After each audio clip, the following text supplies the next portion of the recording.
मिनश्शैतानिर्रजीम बिस्मिल्लाहिर्रहमानिर्रहीम अल्लाहुम्मा सल्लि अला मुहम्मद व आले मुहम्मद व अज्जिल फ़रजहुम। अज़ीज़ान, गुज़श्ता जलसे में हमने वाजिब गुस्ल के बारे में बात की थी कि 7 गुस्ल हैं जो वाजिब हैं।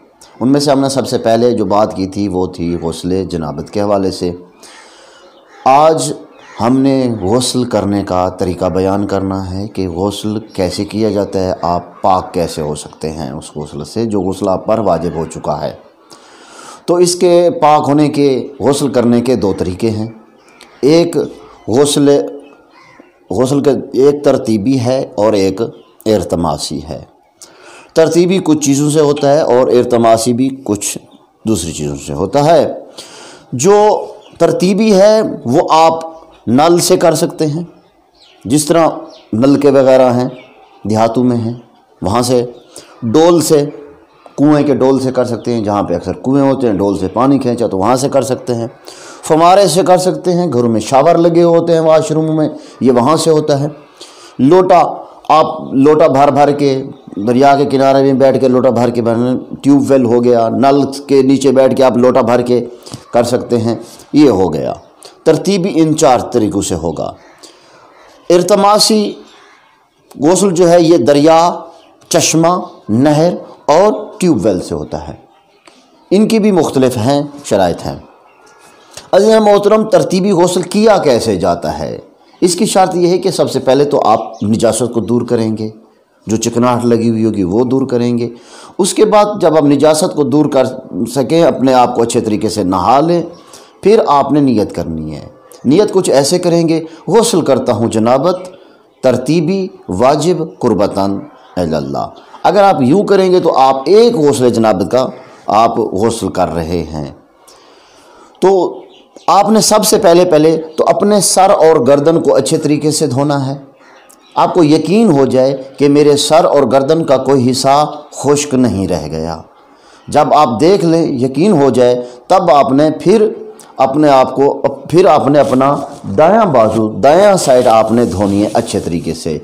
आपने दायां ऐसा धोना है साइड कि आपको यकीन हो जाए आपके आगे और पीछे कोई बदन का हिस्सा खुश्क नहीं रह गया। आपने धोना है और अपने पाँव तक आपने इसको अच्छे तरीके से धोना है।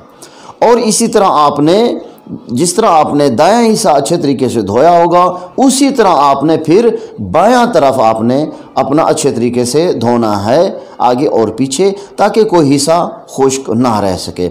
एक बात आपने याद रखनी है, गुस्ल तरतीबी करते वक्त आपको ये ख्याल करना पड़ेगा कि अगर आप शावर के नीचे हैं, जब आप अपने सर और गर्दन को धो रहे हों, सर और गर्दन के धोने के बाद आपने अपने आप को शावर के नीचे से बाहर निकालना होगा।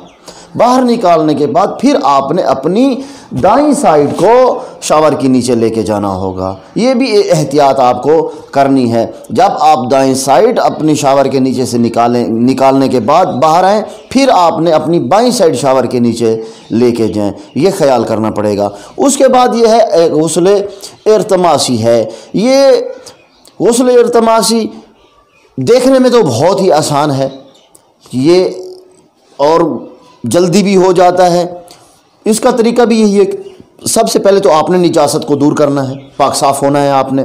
उसके बाद आपने नियत करनी है, गुस्ल करता हूँ इर्तमासी वाजिब कुर्बतन इल्लल्लाह। ये नियत करने के बाद आपने डुबकी लगानी है दरिया में, चश्मे में, नहर में या ट्यूबवेल अगर बड़े हों तो। अगर छोटी ट्यूबवेल हैं जहाँ पे आपकी डुबकी लगाना मुमकिन नहीं है तो उसमें नहीं, बड़े ट्यूबवेलों में। और डुबकी कुछ इस तरह से लगानी है कि आपका सर, बदन और पाँव इस तरतीब के साथ पानी में डूब जाएं।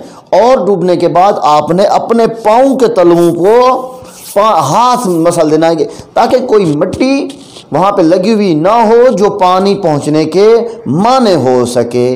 अगर आप यूँ करेंगे, जैसे ही आप इस चश्मे से, दरिया से, नहर से या ट्यूबवेल के उस हौज से आप बाहर निकलेंगे, तब आपका गुस्ल हो चुका होगा और आप पाक होंगे। परवरदिगार हमें इन चीज़ों पर अमल करने की तौफीक अता फरमाए। वस्सलामु अलैकुम वरहमतुल्लाहि वबरकातुहू।